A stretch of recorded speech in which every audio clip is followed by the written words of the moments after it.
everybody. And so this talk is kind of, I'm going to review a little bit from this, but I don't want to get too bogged down in the prior talk, just because I do want to get to some stuff about Easter and how that does. And that book that Heidi was just looking at, that is, it's a really interesting book by, John Dominic Crossan. You guys remember him a little bit maybe. Anyway, he's a Bible scholar, but he and his wife did this sort of archaeological tour of the Middle East and Turkey, kind of that area of Byzantium, and we're looking at icons and images of the resurrection, and we're going to talk a little bit about this, but just noticing how the East has a different way of thinking about the resurrection than the West. Now, I think their influence is a lot more, so it might not be as shocking as it once was, but one of the things they talk a lot about is the images from the East tend to have a real communal feel, whereas the images from the West tend to highlight just Jesus coming out of the tomb, and everybody else is blown away, the centurions. It's sort of like an image of him actually emerging from the tomb, whereas in the East, there's this image of Jesus trampling down hell, and we'll get to there. And that's kind of hopefully what we'll spend a lot of our time on. But I do want to review a little bit in order to kind of set up a contrast. So today it's called not just redemption, but redemption and the empty tomb. So you remember from last time I talked about this concept, this Greek word which means it is finished.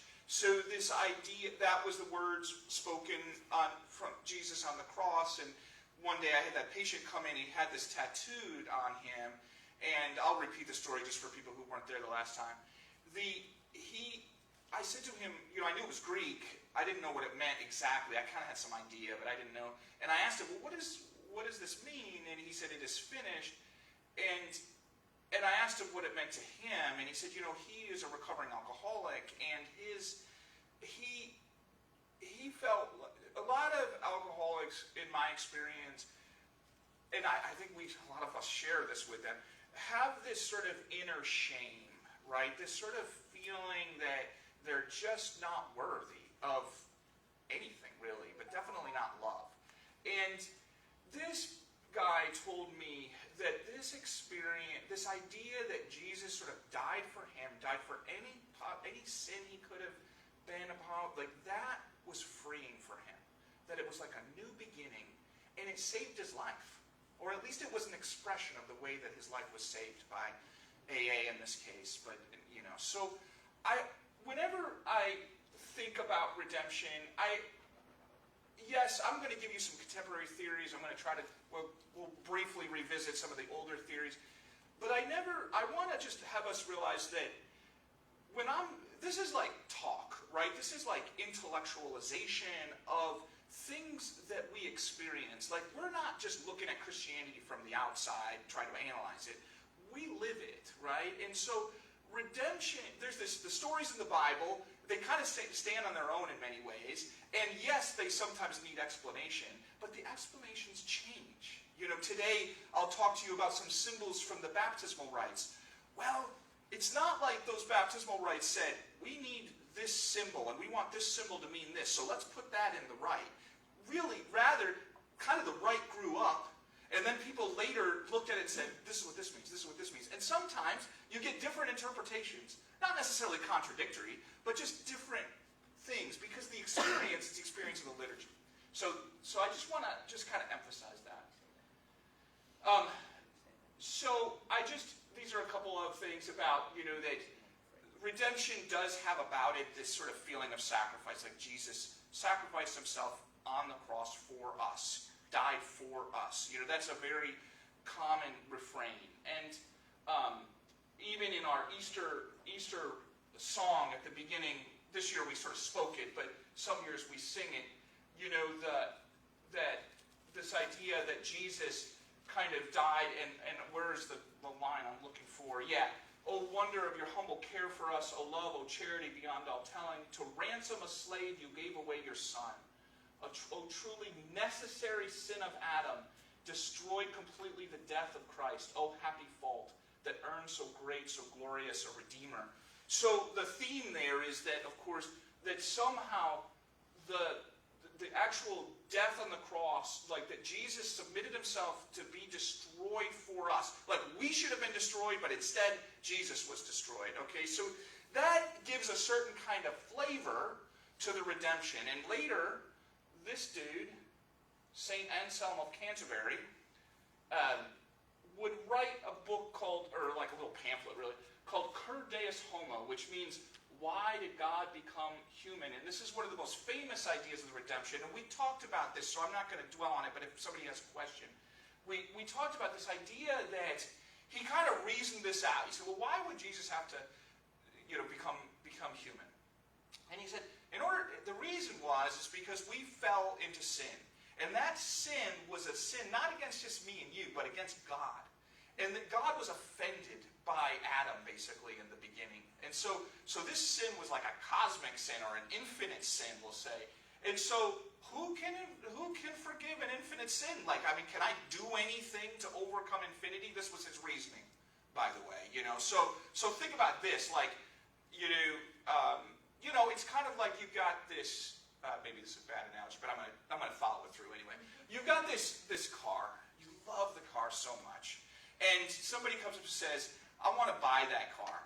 And you say, I don't know. I'm not sure I can put a price on it. Like maybe infinity. Well, you being finite, you cannot come up with an infinite amount of value, right? So, but who could? Who could make infinity? According, God.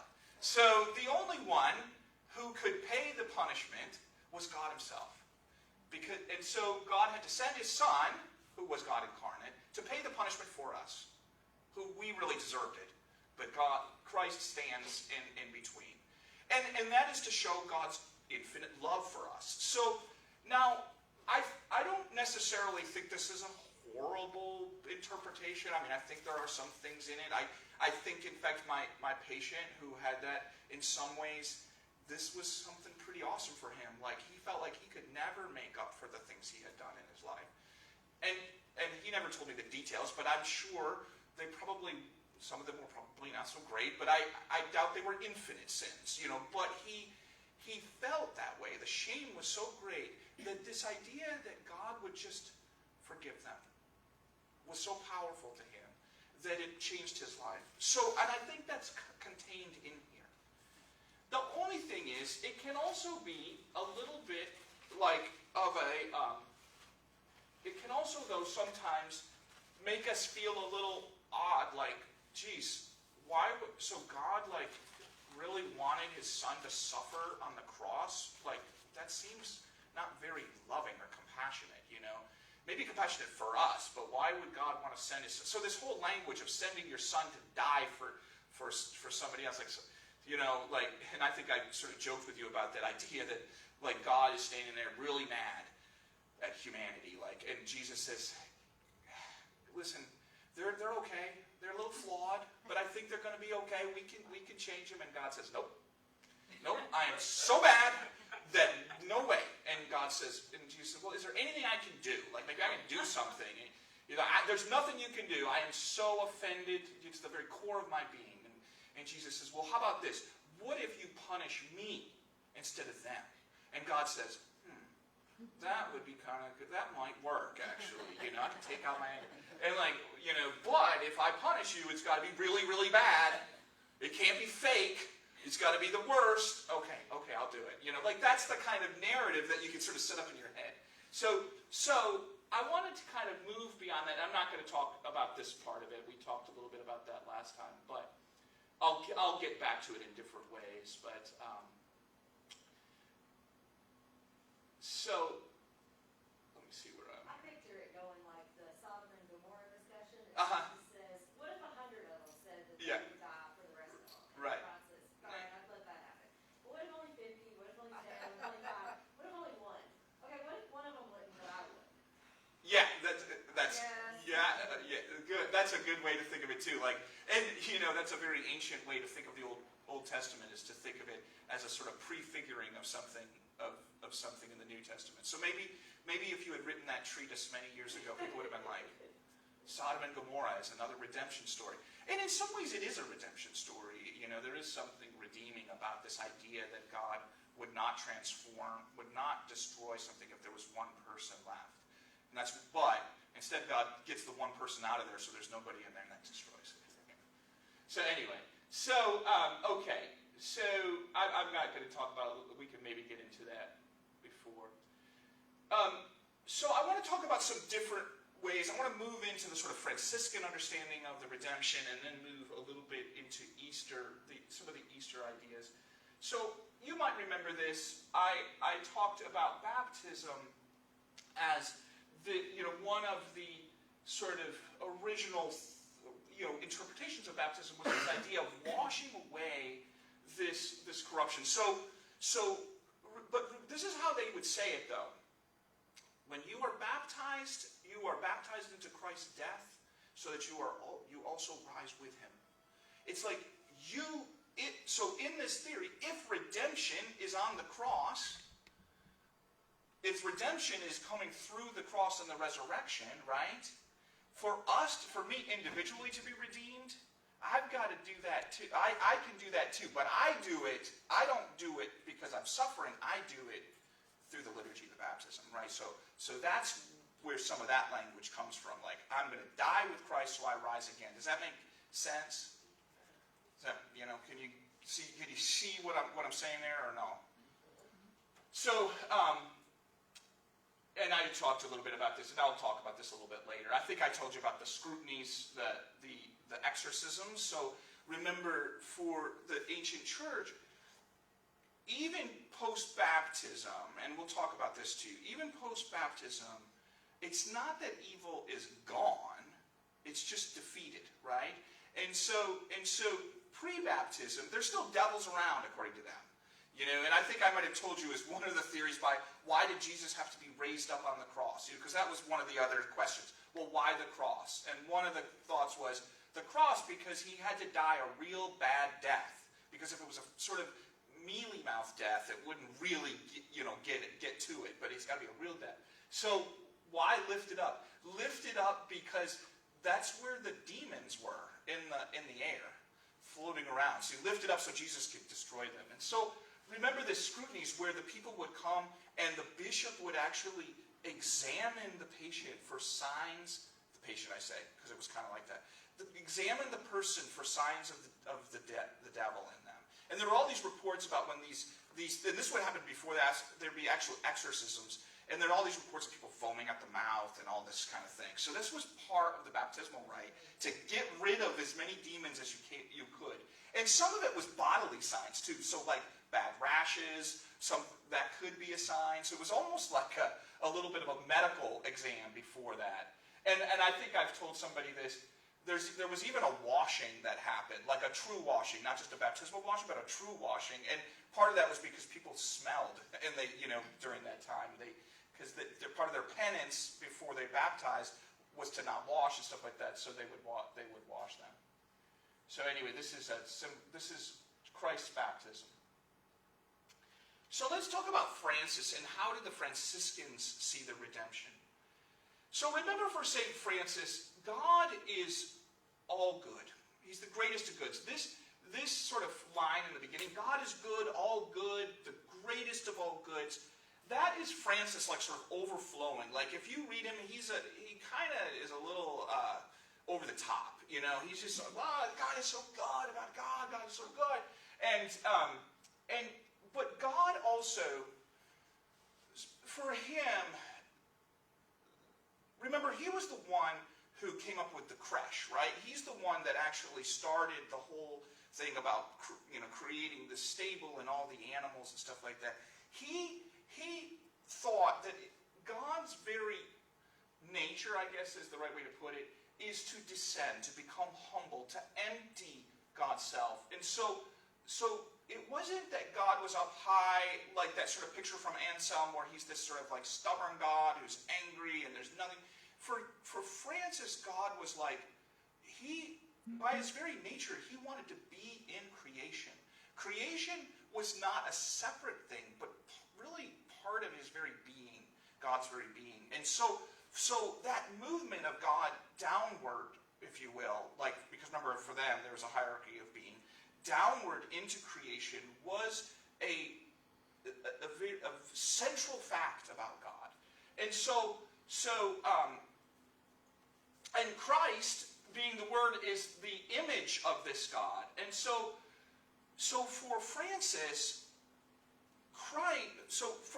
creation was permeated with God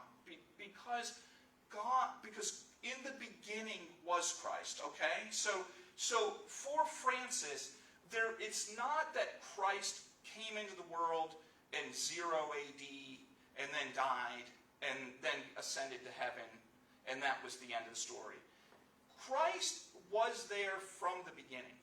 Okay, and that's important for this next step. Okay, Christ was always there. Because remember, it's not like the Trinity didn't exist until Christ came and then all of a sudden it existed. Christ was always there from the beginning. So if Christ was always there from the beginning, what does that mean about, like,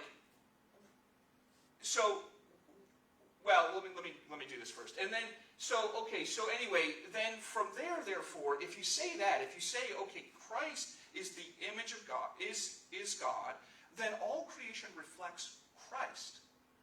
Okay? And so, for him, creation then becomes the sort of reflection of God and becomes brothers and sisters just like us.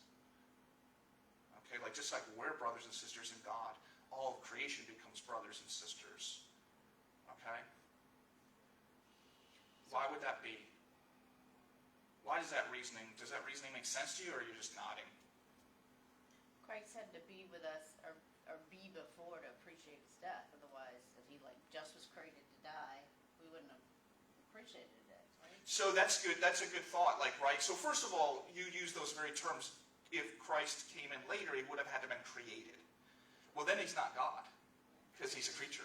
So that's number one. But number two, so I think you're getting here, and this is where the next step is going, and I'm going to pull it along a little bit. So what she's saying is, if Christ is in the beginning, then Christ is also where? At the end, right? Because if all things were in God from the beginning, then Christ is in the beginning. Christ is also at the end. So therefore, the incarnation becomes simply a way station on the way to the culmination of all things. And isn't that a Teilhard? Exactly. But this is this is not, I'm not just importing this into Francis from Teilhard. In fact, the great Franciscan who talks about this, there's Brother, Sun, and Sister Moon and all that. I'll talk about that in a second. But the great one who talked about this was John Duns Scotus. Okay, and he actually uses the term omega point. He uses omega. He doesn't say omega point. He uses the term omega. So people who didn't go to my Teilhardian series there, Teilhard was a modern theologian who thought of the universe as kind of in God and going towards, evolving toward Christ being all in all, okay, which is what he called the omega point. I'm not going to elaborate too much on that because we might be able to talk about it in a little while. But, so going back to Francis for a second and then going to here. For Francis, the cross then becomes a symbol of God's self-emptying, God's humility. It's not necessarily about the punishment per se, as about what God was willing to do on our behalf. Not to assuage God's anger, but in fact to transform the world. Okay, that's kind of how he thought it. I know I'm not making a total connection there, but that's kind of how he did it too. So what does that mean? That means that for Francis, the idea, the way to walk, so the way to follow, the way to be saved is to walk in the way of Christ, right? The way of Christ is the way of God. The way of God is the way of self-emptying, humility. So that's why Francis would then say, to walk this way, we have to be minors in the world. And remember I told you about majors and minors. So that wasn't like, that was a real term in Italian, or Latin I guess, called minores and maiores. And maiores lived on the hills surrounding the village, and the minors lived in the slums, basically. So Francis was saying, we've got to go from the majors down to the minors. Okay, and that's how he understood the cross. Like, he saw it as a kind of way, we had to walk that same way. You know, and we had to do that by humbling ourselves. Poverty, therefore, becomes really important, because poverty for Francis is this way of letting go of glory. God let go of God's glory in order to become humble. We let go of glory in order to be, like, they'll spit on you. Francis says, I think I might even quote that somewhere. Francis says that's part of it. They'll laugh at you. That's part of it. We are fools for Christ. So in Scotus, what happens is that redemption, therefore, is really about the final all in all of God. Okay? It's not just about the cross. It's about the final all in all. He makes this logical argument, which I'll try to summarize for you, but the logical argument is this. What's better? The step before the end or the end? Just what would you think? Just think logically. What's better? If I said, okay, so let me put it this way. What's better, the preparation for the birthday or the birthday? The birthday, right? And so he said preparation, and what you got to think of better in this way is you have to think logically better. You wouldn't prepare unless you had an end, right, to prepare for. Like, there would be no preparation if there was no birthday, right? So, what's the end? Is the cross the end, or is the final culmination of everything the end? Right, the final culmination of everything is the end, right? So what's better, the cross or the final culmination of everything? The final culmination of everything. So, did Jesus come into the world just for the cross? To just die on the cross? No. Jesus came into the world so that everything would finally be reconciled in God. That was the real end. So if we get stuck on the cross and just think that's what redemption and salvation is all about, we miss the point. The cross is the step toward healing. God does not desire the cross. God desires the healing of the world. Okay, that's Scotus's argument. He called it the primacy of Christ. And this is just that image. All things were created through him, and for him he is before all things, and in him all things hold together. This was a very important text. This is Colossians from Paul. That's the very important text for John Duns Scotus.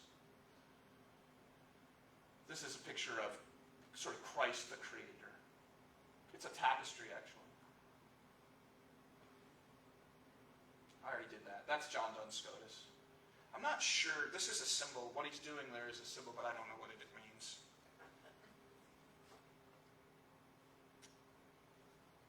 So, we're going to move now into the resurrection. But I want you to think, so this is another take on redemption from a modern theologian, one of my favorites, named Bernard Lonergan. And this title that I give for this slide is from Ephesians 5. And Paul asks his readers, the very beginnings of it is to walk in love as Christ loved us. And he says that, and he warns the Ephesians, he says, the present times are evil. We live in an evil age, but by your lives, you should redeem this evil. Okay? So here's kind of contained within this is another take on redemption. So for this theologian, he sees the cross as almost like this alchemy. Do you know what I mean by alchemy? Like a chemistry transformation? Yes, exactly. So the ancient alchemists what were they trying to do? What was their big... Gold. Yeah, create gold, right? So in this guy's idea, the cross is a kind of alchemical transformation of suffering. Okay? It's like Christ took all suffering in him, and if he took all suffering in him, then because he was raised all suffering becomes, for this theologian, this idea that, good can come from evil. That Romans line, all things work together for the good of those who love God. So this is an overcoming of suffering and a transforming in evils and suffering of the world. So what is the upshot of that? For him, for this theologian, he talks about the idea of patient endurance of suffering. Now you might think, that sounds stupid. Does that mean like I just got to sit there and get like beat because I'm sort of enduring and hoping that God will take something good out of this? That's not what patient endurance means. It's something that's also in the book of Revelation. It's not passiveness. It's a call to live in hope. So, in other words, basically, if I could sort of make it cliche, it's something like, when the going gets tough, the tough get going, or like, even though I cannot see the fruits of my labor right now, I have to believe that in God's time, there will be. So it's really a message of hope, not passiveness.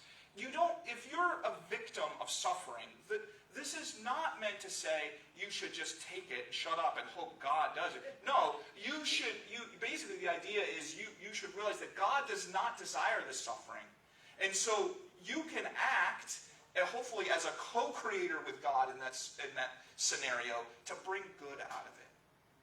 Now, we've talked about this before, like, you're a chaplain, and somebody's talking to you about their suffering. It's not a good thing to go, you know what, one day something good. You're going to look back on this, and you'll be like, I'm so glad that happened to me. That is not a counsel for those in the midst of suffering. But, you guys know this. I mean, after an event that you thought at the time was the most horrible event that you could ever experience, you look back and you think, if that hadn't happened, this wouldn't have happened. If that hadn't happened, this wouldn't have happened. And I know that's not true of all things that happen to us in our lives. People die. They die of drug abuse. They die of alcoholism. They die of accidents. They die of very many things. It's not, but there's sort of this ability to sort of say to yourself, and maybe this is best put in kind of like a Zen way, that all things pass. That when I'm down, like there'll be an upswing at some point. When I'm up, unfortunately, there's probably going to be a downswing too. But that is sort of this. That's kind of, I think, where he's coming from with this idea of redemption. This Christ was willing to take on the evil of the world in order to transform it through Christ's own patience. Like, remember, he doesn't counsel violent revolution. He counsels, like, love your enemies, etc., and live in a humble way. So, let's talk a little bit. Let me see if I can. Yeah, okay. So we're going to start talking a little bit more about the resurrection. And that book that I'm passing around, Ruth Ann is right there, that has a lot of icons and images of the resurrection. And some of them are going to be the ones that I tell you about. So now, here's an old image, almost looks like a card of some sort. But you see in this image of resurrection, let me use this. You can see, like, what is down here. Where's my thing? I don't know. Oh, I guess you can't see. It's probably over there. Okay, you can see this. What is this? Is that the cross? Okay, it is, but you know what else it is? What else does it look like? It makes an X. Okay, so it is cross. The cross is right. It's also gates. You might not be able to see that, but it's also gates, like the gates of hell, destroyed. And look what's interesting. What is it doing? Protecting him from falling in. Exactly. What do you think is underneath? Hell. Yeah. So the cross, in this image, the cross destroys the gates of hell, and Jesus can trod on Hades to do what, though? To raise up. Who are these people? They were in hell, right? Yeah, they were in hell. Who are they? The sinners. Yeah, who? They're particular characters. Judas? No? Adam and Eve. So he's trotting through the gates of hell to lift. Remember, because who is he? He's the new Adam. The new creation is about to occur. That's the theme of Easter. That's really going back to Francis and Scotus, like really what's happening in Easter is not just that my individual sins are hereby forgiven, but that the whole of creation is new. We're like starting over. We're starting over. So, I've told you before that the baptismal fonts are 8-sided, right? So why are they 8-sided? What is the symbol of the octagon? 7 is perfection. So exactly. The other thing is there's 7 days of the creation. So what's the 8th day? The beginning of the new creation. So like Jennifer says, 7 is perfection. What's 8? Super perfection. So yeah. So how many? Well, okay, that's enough. So, I guess I could do this too. I've done this before. How many days are there in the Easter season? 42. 50. There's 50, but how many weeks are there? 7 times 7 is? 49. 49. Now that's 7 perfections, right? So it's perfect plus 1. Right? So there's a superabundance. That's the same idea. So anyway, okay. So, and that's why we don't celebrate the Sabbath on Saturday, we celebrate it on Sunday. Sunday is the first day of the new creation. Easter Sunday. So whenever you see those billboards and they say, Sabbath, you're wrong, because the Sabbath is really on the Saturday, you could say back, no, it's the 8th day. That's the Sabbath. So anyway. I wanted to just tell you about this because I think this is cool.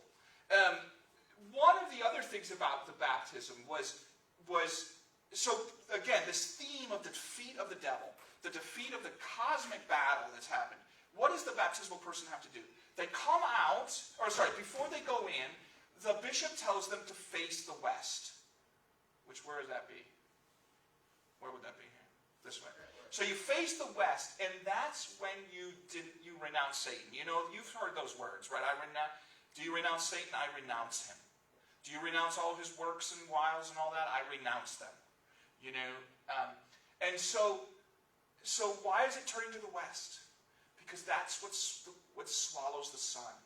So it's turning to darkness. And remember, for the theologians of that time, the idea that were you renouncing Satan, or was God renouncing Satan through you, giving you the power? Remember, you're already called to baptism, so you're given this sort of grace, and this grace is this renouncing of Satan. So you do this, and then after that you're immersed in the waters of baptism, and you come out this new creation. You are now on the 8th day. So,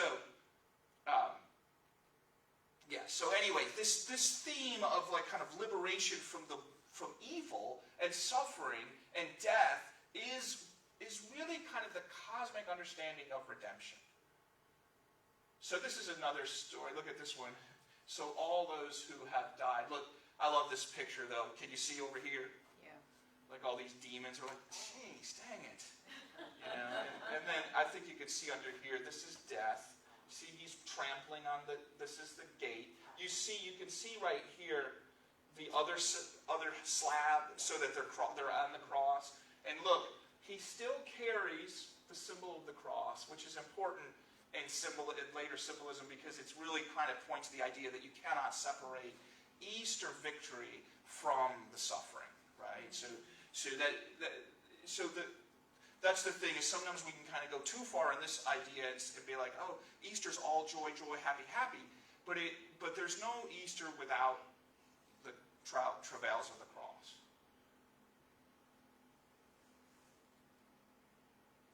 So I just want to kind of talk about St. Augustine for a second, because I think this is important as we move into this idea of the redemption and the resurrection as a sort of, like, not just an individual idea, not just that I'm being saved from my sins, but that the world is transformed.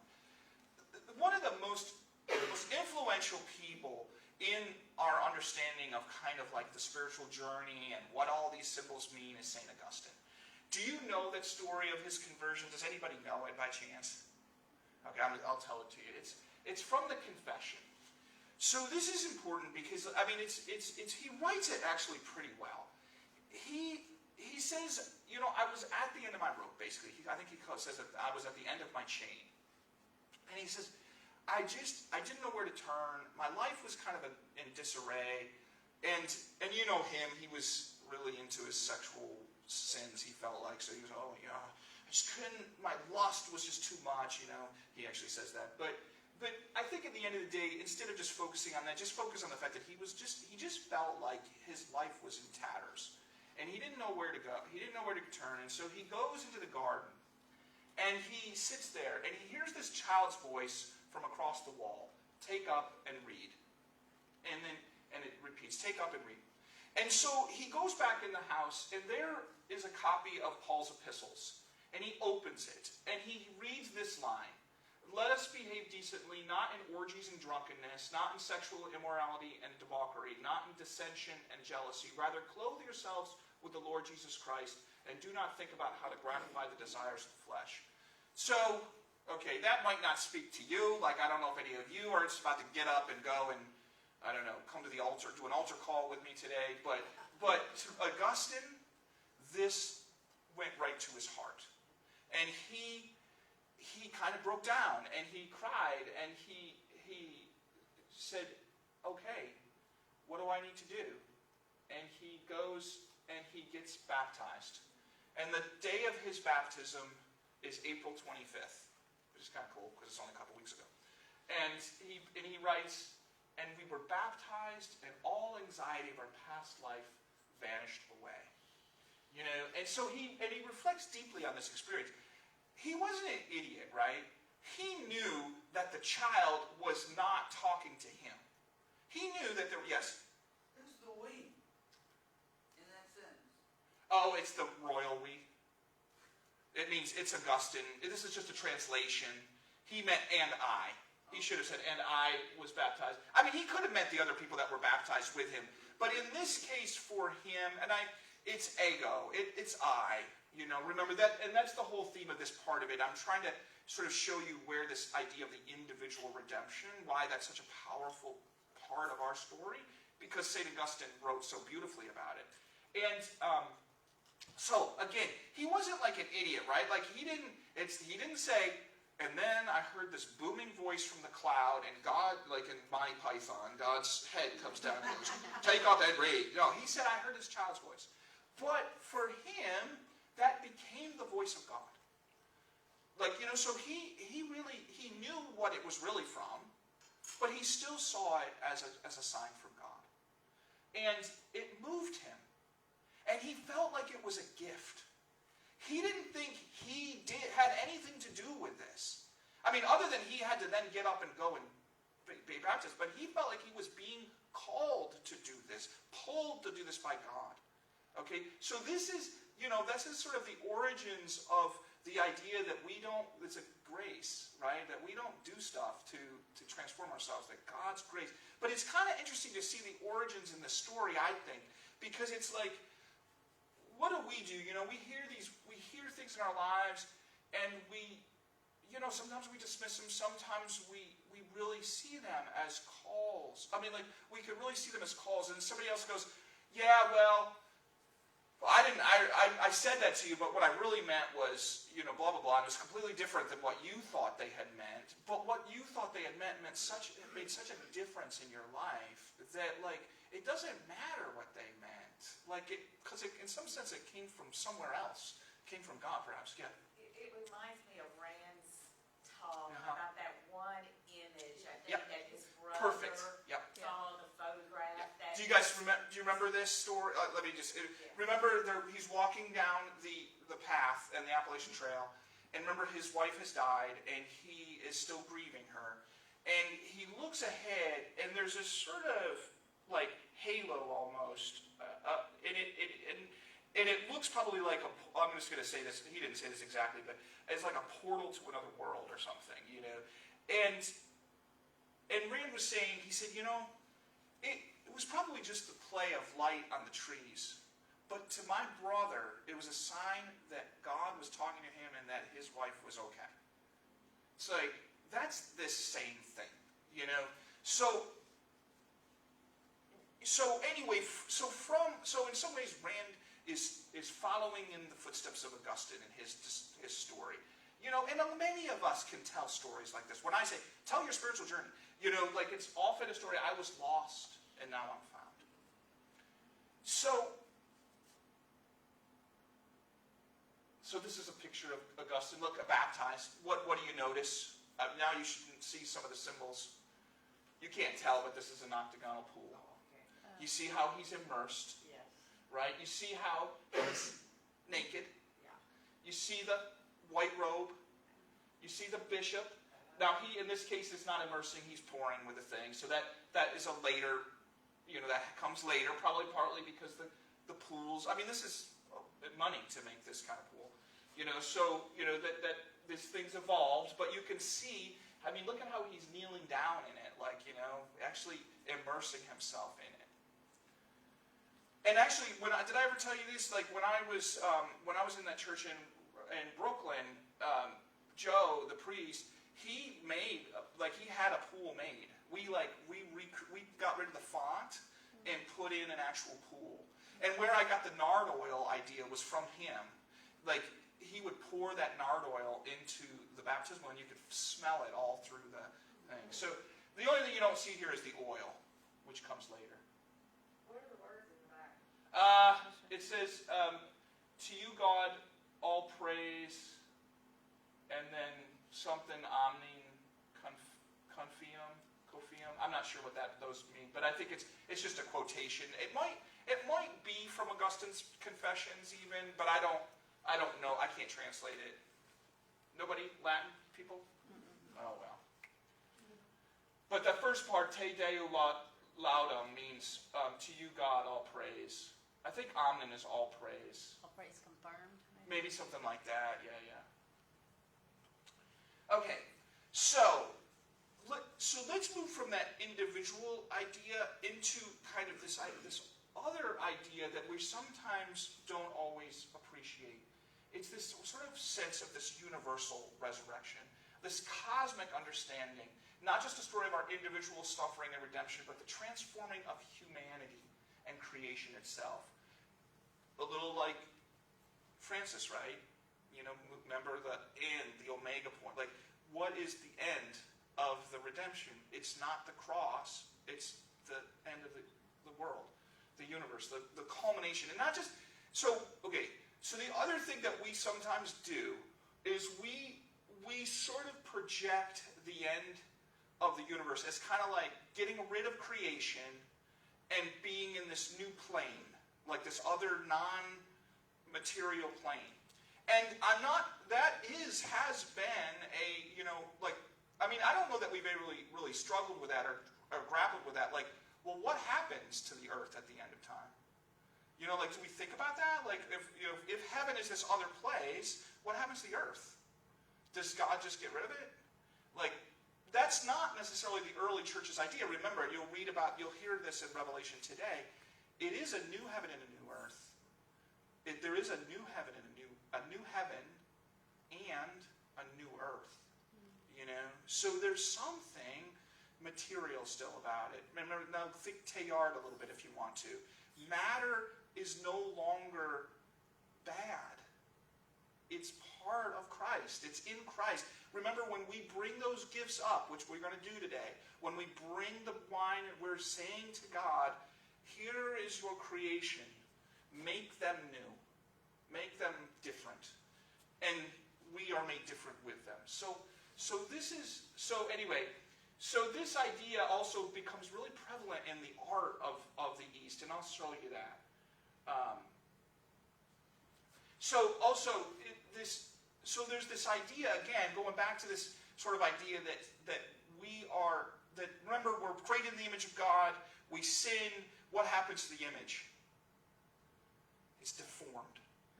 Remember, that's why did they have to look at the body? They looked at the body because evil deforms. And so that's, you know, now part of the problem with that thinking is then disease becomes like a sign of sin. And, you know, that's not really what I want to get out of this. I just think it's kind of interesting that it's very material, you know, like, So, be careful if I walk around. Do you hide your rashes? Some might be like, what kind of demonic thing is that? No, I'm just kidding. But you remember, going back to Leviticus and the whole idea of the leprosy, remember that wasn't all true leprosy. There were probably things like eczema and psoriasis and stuff like that. It's a flaking disease that they saw. So anyway, but what does the resurrection do? I showed you in that image. What does the resurrection do? Lifts up, right? And that is what resurrection originally means, by the way. The Greek anastasis means uplift. Lift up. Lifts up and restores. Restores that image. So on the 8th day, which we're all 8th dayers, because we're all baptized, we're all part of this. On the 8th day, your image is no longer tarnished. Okay? Now, you say, well, wait, really? I feel tarnished.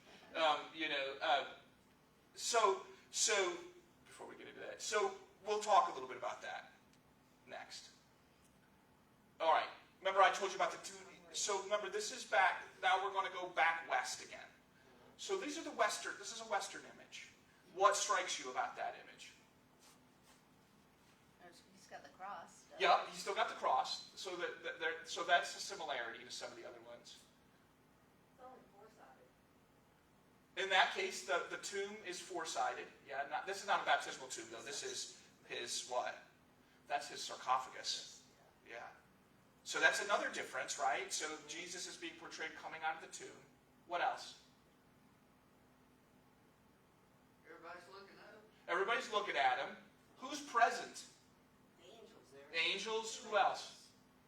They look like soldiers. They're soldiers. They are. They're the soldiers guarding the tomb. And who's in the background? Mary and Yeah, the women, right? So see how hardly anybody's here? What I want to point out is this is basically a depiction that wasn't ever really witnessed by anybody, the actual coming out of the tomb, right? So that this is what they're depicting there.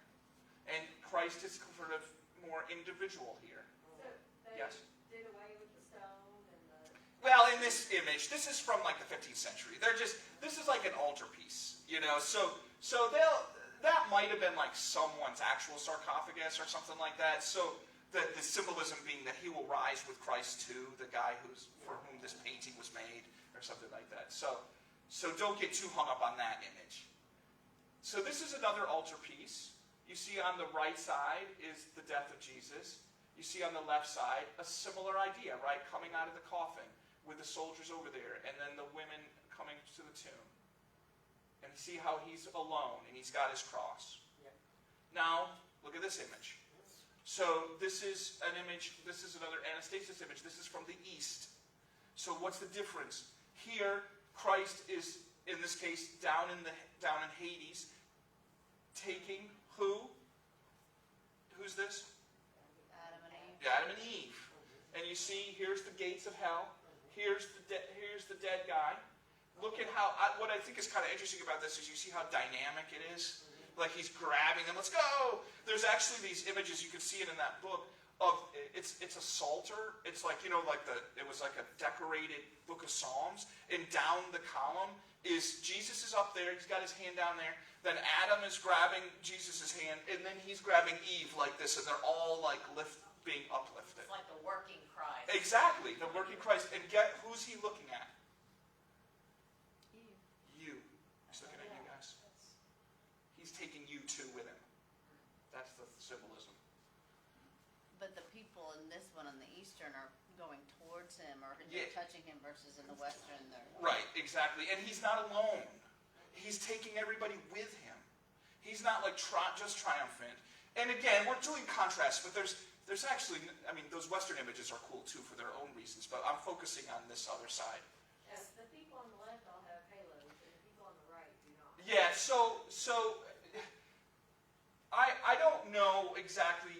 I have read different things about who they are. If you want, in that book, they'll actually describe who they are. But I think that they may be, I can't remember who they represent, but they may represent kind of like pre-Christian people who are part of the tradition, like Moses and Elijah, stuff like that kind of thing. So Christ has not yet come yet, but still are considered part of the holy tradition. And then these guys are others from the past, you know. They would be symbolized like that. You know, with the soldiers, the image before, there seemed to be more of a disconnect. They were either fearful or in awe, but they weren't, like, even physically, of course, holding on to it. Yeah. Whereas There's here, a chasm there. right, whereas here, They're yeah. connected. They're touching. yeah. Yeah, forgive me, I don't remember did you have something to say about that though, Jennifer? Did you think there's Is something? that God on the bottom left? Which one? Who is on the bottom left, the bearded? This dude? Yes. That's Adam. Okay. The way I would have seen it without you saying anything different to me is, see how Jesus is on like a golden pathway and everything on the left looks like it is more heavenly and almost like he's pulling people from the right side over to the left side. That the right side is sinners and the left side is saints or I see what you mean. heaven Yeah. or So the only reason I don't think that would be the image is that's not they the, thought up and not side. well, not only that, I think remember, for this type of resurrection, it's not a resurrection into another world. It's a resurrection of the dead into the world, into the, a new heaven and new earth, yes, but still material. So this, I mean, maybe it doesn't come out right. This isn't the stone. This is the stone, it's the same stone. It's all connected. Now, I agree with you, though, there is this dynamic of movement, for sure. Where they're going is, Well, he's leaning this way. yeah, he's moving this way, exactly. He's definitely going, in this case, from left to right, for sure. Right. Or whatever, yeah. So I guess Yeah, that's right. Yeah, right to left. Okay, so and let me, what's wrong? Yeah, so what is the implication of this? So, the implication of this is that we're on a new road. Before, we were being destroyed by sin. We were dying, basically. Like, our lives were full of death. And they did mean that symbolically. Like, what is death for them? Well, there's this sort of sense of being free of the debauchery. One bishop, I love this, he talks about staying away from horse races. Like literally, that's what it says, horse races. And I guess he just really thought that those were dens of, what's that from Star Wars? Dens of villainy and whatever. You know that line. Come on. What is it? Dens of... Treachery? What is it? Was it treachery? Was it treachery and villainy? Yeah. That's Obi-Wan Kenobi says that about the bar, the cantina. Yes. A den of filth. So, so there are all these, there are often lists of vices and stuff like that. And I just want to point out to you that those lists are not bad. I mean, if you guys think that horse races are really like getting in the way of your Christian journey, then stay away from horse races. But I think we can in our own time think about, what does that mean? What does it mean to stay away from the things of death? What does it mean to live in a new way?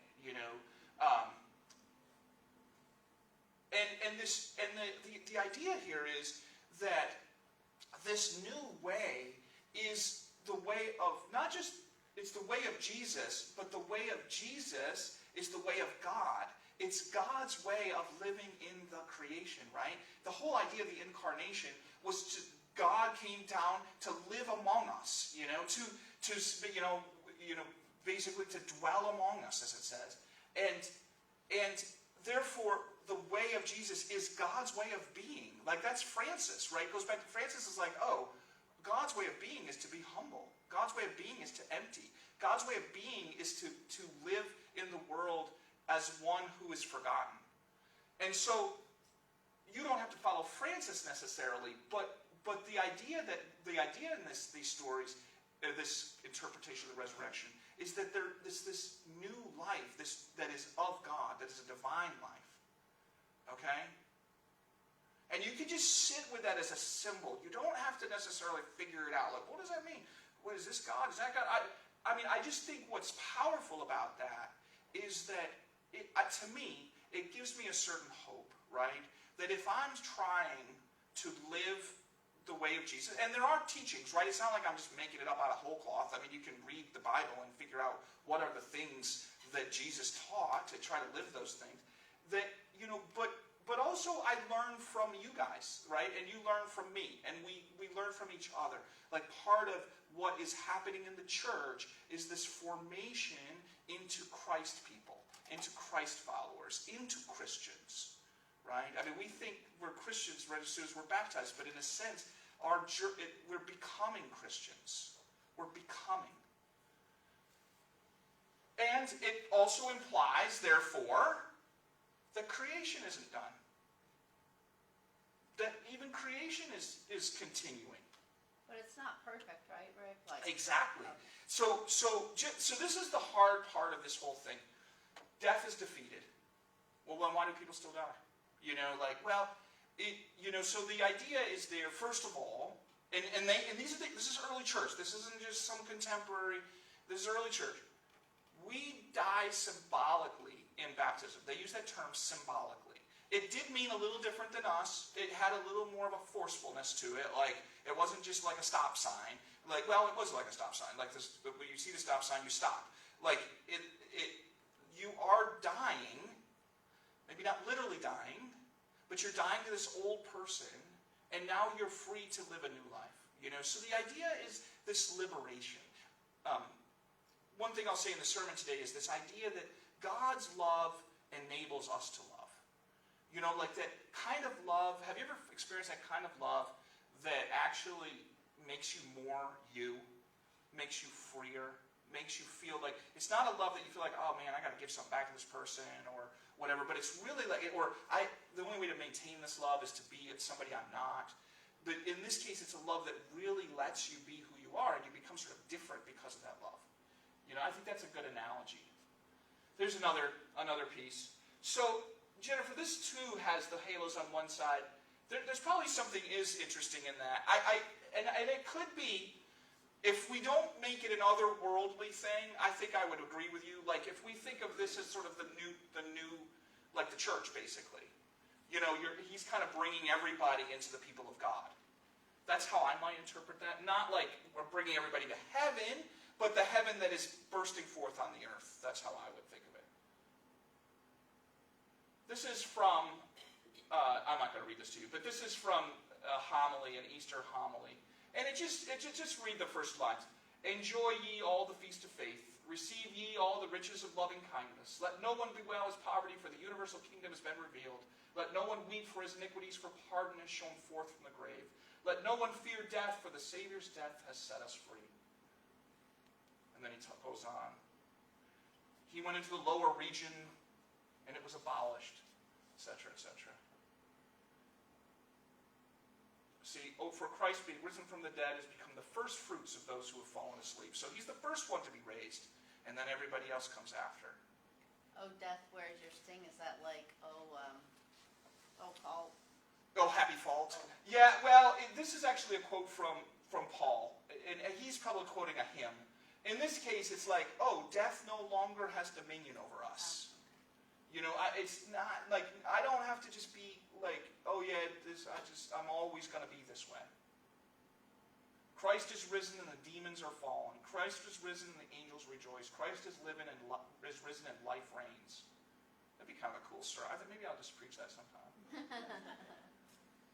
This is a transfiguration. So this is this idea that we are on a journey towards being more Christian, more human even. Because remember, that's the whole idea. Divinization, yes, is being more like God, but it's actually being more like what we were originally created to be, according to this, right? Because we are created in the image of God. And so, in this story, we're becoming what we were originally created for. That's what the story is about, and where this is supposedly headed. Is that a Western picture? I think it's a modern picture of the Transfiguration. Now, this is not the resurrection. This is the Transfiguration. So, remember, the Transfiguration is this little foretaste of the resurrection in the Gospel. When do we read it? When do we read the story of the Transfiguration? Always, every year. Right before Lent starts. It bookends. Transfiguration is the Sunday before Lent. Lent ends on Easter Sunday. All right, I think I'm done with this part. This is just a couple other ways of thinking about this. So kind of coming back, I think the thing again, here we are. We just went to the highest heights of triumph, but just to remember again that it did go through the cross, right? So the humility of the cross is the key to divine life in a creation that is still unfinished, that is still locked in battle with evil and death. Okay, so to take seriously this God of the cross is to even entertain the idea that suffering is possible for God. That's a whole other thing. Can God suffer? But so I think that'll be it for now. I'll give you a couple of that's you've heard me talk about liberation theology, so we'll just end with this, and then I'll show you a few pictures. For the creation waits with eager longing for the revealing of the children of God. For the creation was subjected to futility, not of its own will, but by the will of the one who subjected it, in hope that the creation itself will be set free from its bondage to decay and will be obtain the freedom of the glory of the children of God. We know that the whole creation has been groaning in labor pains until now. And not only the creation, but we ourselves, who have the first fruits of the Spirit, groan inwardly while we wait for adoption, the redemption of our bodies. So the whole story, right? Incarnation. It's got to be thought together with the humility, becoming a servant, the life of Jesus, the teaching of Jesus. This is the washing of the feet. And what are they looking at over there on the bottom right? Are those ants? Lots of shoes. Shoes. They're I think. taking off their shoes, and they're all talking. They're talking to each other, saying that their sandals. The ones that haven't washed their feet yet don't Yeah. get the halos. They get the halos when they I wash guess their so. That is interesting. Yeah. And these guys are kind of like, is this right? Like, do you agree? This is the disciples. You know the story, right? Like they're all like, well, you can't do that. That's Peter with the beard. He's always depicted like that. He's like, but Lord, you can't let me wash your feet. No, he says. Transfiguration again. And the crucifixion.